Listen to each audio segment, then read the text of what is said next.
Okay, this video is going to show you again the sizing up of your door and which thickness shim you're going to need. As you can see, the door's already up in the air underneath the floor jack there, as we showed you in previous videos. Just want to make sure you have a good understanding of how to size up your door. Door's up in the air, so we're going to remove the shim we installed before.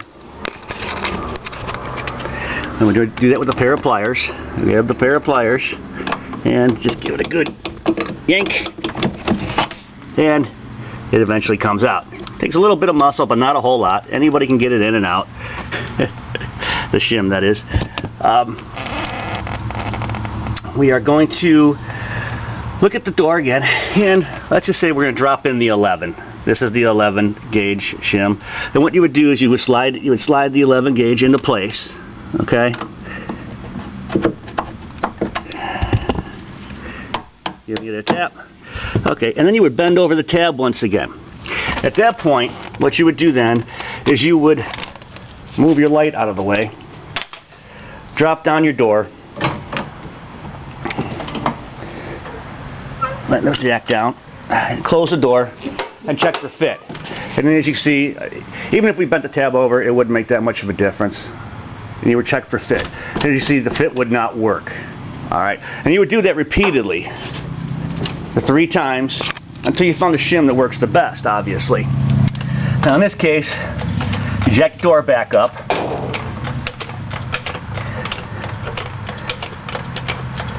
getting your jack into place. Again, you know, even if you have to install all 3 shims, you're still looking at a 5-minute repair compared to, you know, being without your car for at least a day, if a mechanic was going to do it, in a $400 or $500 bill.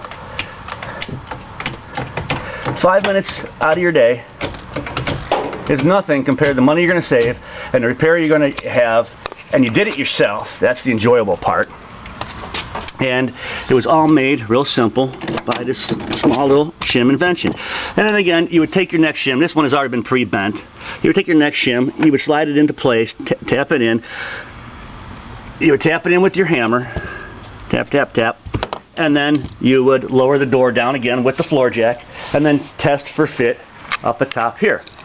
We're not going to go through all the steps. I think you get the general idea of it. So we're going to go back to the one that we found the best. Now keep in mind, after you've bent the tab over and you close the door, there may be a slight bit of resistance in the door when you go to close it because of the tab seating itself. And you just tap it into place, and once again, it's that simple. I mean, that whole process took less than, 30 seconds. And we'll just give the tab another little bend under. Okay? And then we'll set the door down. Let your floor jack down. And we already know this one's going to work, because this is the one we installed before that did work. And you would go slowly, slowly, just in case there's any resistance. You don't want to go too fast, or you could risk doing damage to the shim itself. More than likely the shim than the door.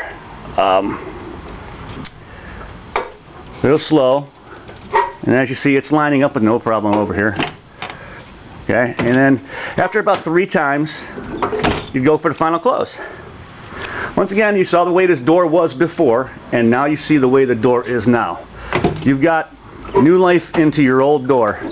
No more of that banging, slamming, having to lift it up. Shim-Eze is in there permanently until you want to take it out.